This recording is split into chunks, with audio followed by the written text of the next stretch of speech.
Hello everybody. I'm going to be showing you a nice watercolor today. My name is Amy. I work for Art with a Heart. And these are the supplies that I used. Just a simple watercolor pack. Piece of paper folded in half. I like the idea of making it like a card or postcard, thank you card. And of course you can do this larger scale if you want, but I liked the idea of making it something smaller so we could start the practice on color theory here. So what I did was kind of map out where I wanted my clouds with a light sketch and the landscape that I wanted to use. So I have my water cup and a couple of different size brushes there. And the way that I started was make a simple, really light color rainbow. So with the watercolors, the best way to start with a light color is to add a lot of water.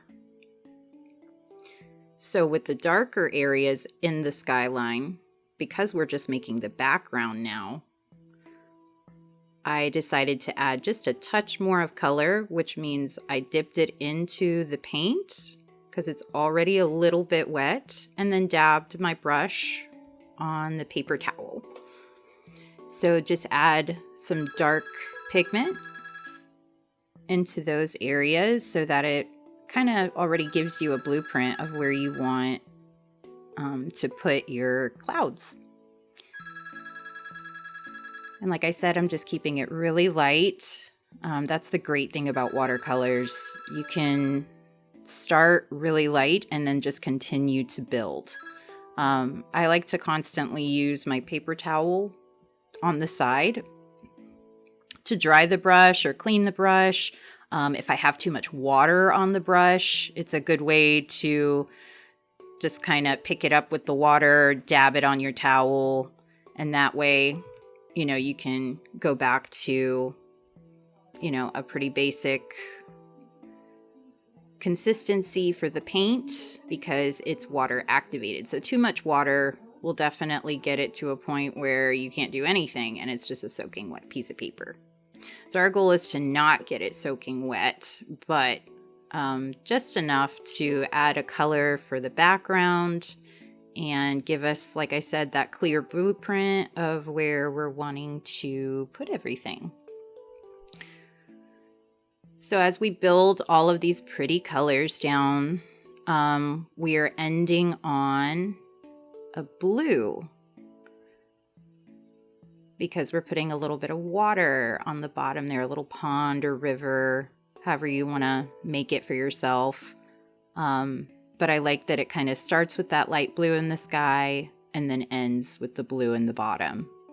I think it kind of gives it a nice complete look, kind of sandwiches it in there. And that's where I go in with a smaller brush. That one is a pointed brush. And I kind of like being able to take advantage of the tip of it and pull out some of those finer edges, but then lay the brush down on the side and drag it. Because sometimes there's, with those watercolors, you have quite a bit of water with it when you're just building it in the beginning. And here I'm moving forward to the next color, just doing the same technique over and over with all of these pretty colors. Adding it around the sky so that it's, showing like they're actual tangible clouds.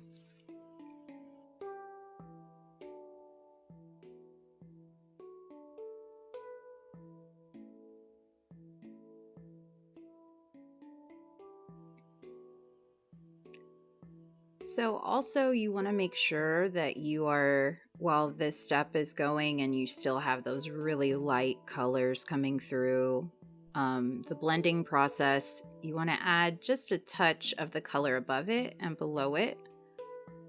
Use some water maybe add it back into or put it back into the palette where the paint is, and just kind of blend that purple and blue in those tiny spots so it looks cohesive. It looks together. It doesn't look like it's out of place or just blue and purple. It'll look like a nice little blended sky with your colors.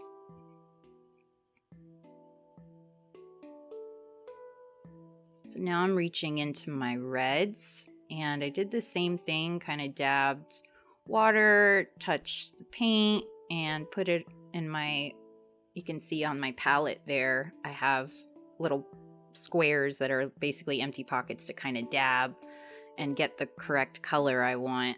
If you're wanting it a little stronger, a little lighter, because we're just, remember, pulling out those little clouds that we used from the sketch.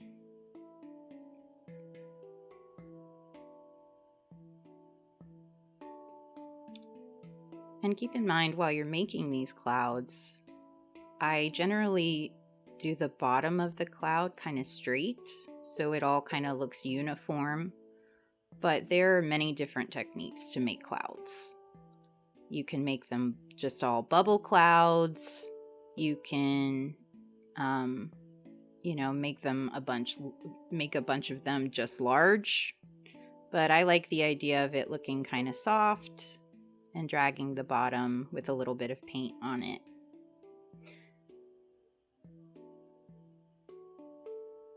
So here we're going to be switching from the clouds to the sky where the sun is and it touches the land. We're going to make that a green landscape. So right here, I'm just pulling down some of that orange into the yellow to make it look nice and blend together. Sort of starting to look like a sunset there.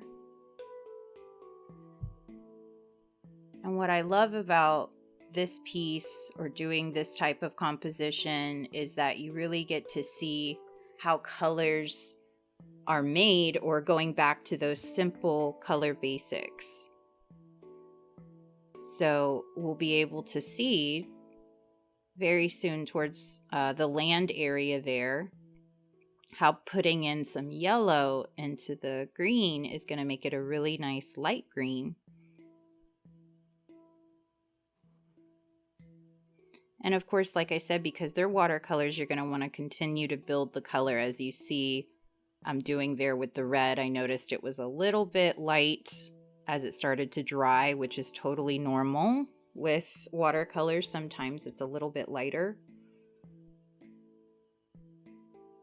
when it dries. So here we're going to go ahead and start pulling down that grass. And I'm just doing a little bit of a simple technique there where I just set the brush down flat and then do a little bit of a back and forth motion to make it look like trees. And I'm just dragging those colors down with some round hills there, and then finally down to the blue where we're making a little bit of water.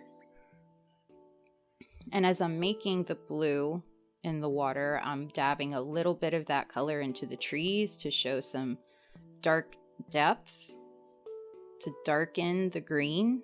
We're going to use some of that blue. Also some orange, because orange and green make a really nice brown. So it's going to warm up those colors that are closest to the sunset and make it blend really nicely.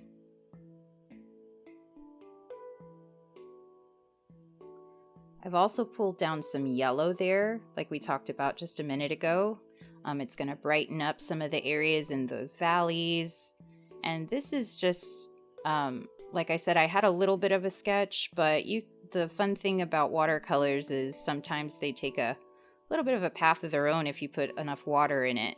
So sometimes if you're not exactly sure what to make of a certain area, maybe adding a little extra water and kind of seeing where the pigments lead to, and if you can add an object to it, make a little more definition.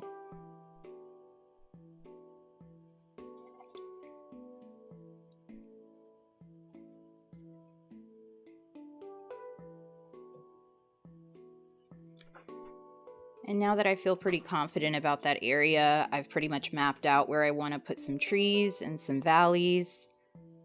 I'm dragging down that blue and really, really lightly adding some more pigment from the paint. But you want to keep it really soft. Again, very similar to the clouds, but this is the water. So you want to add a lot of water to your paint. And I really like being able to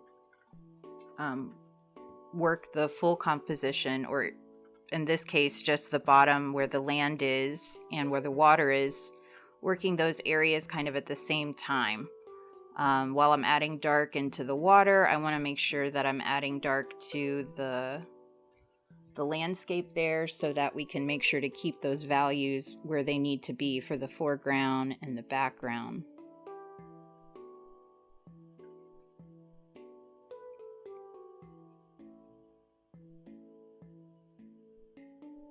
And where the water meets the land, I added a little bit of an orange color so that we can get some of that brown that we talked about earlier with the green and the orange.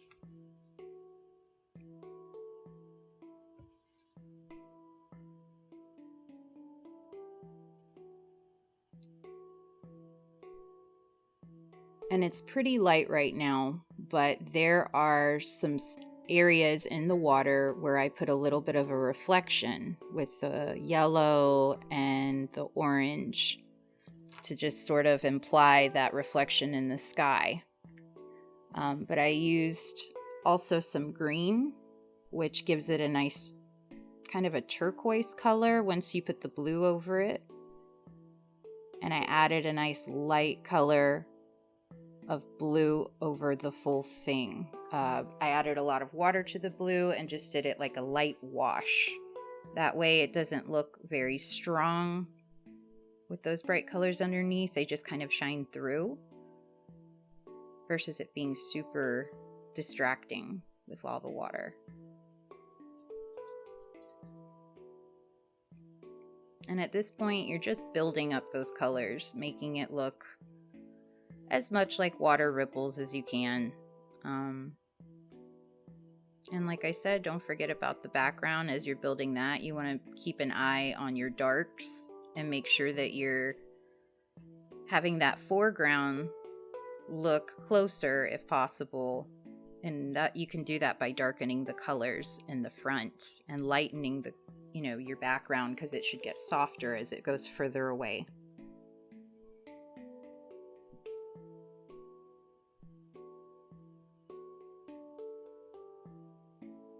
And as you can see, I'm adding that green in there. It gives it a nice shadow.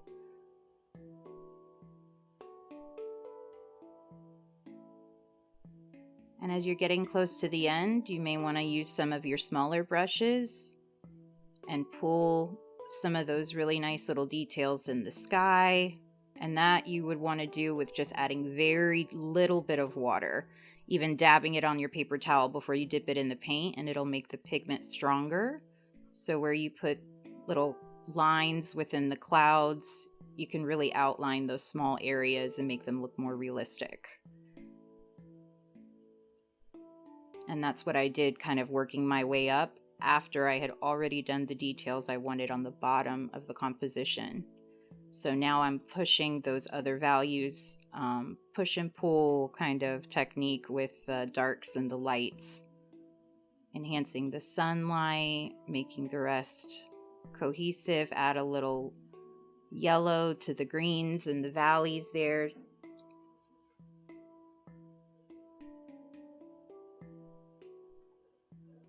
And it's definitely okay if you want to just use a wet brush instead of adding a lot more pigment, if you're wanting to keep it soft and not as harsh lines in the clouds. You can just add a little bit of water and a brush with no paint and use the brush tip to just sort of blend in the harsh lines, and you can keep it a lot softer. But I like bright colors, so I thought this was a really fun piece to be able to show you guys some fun ways to blend them.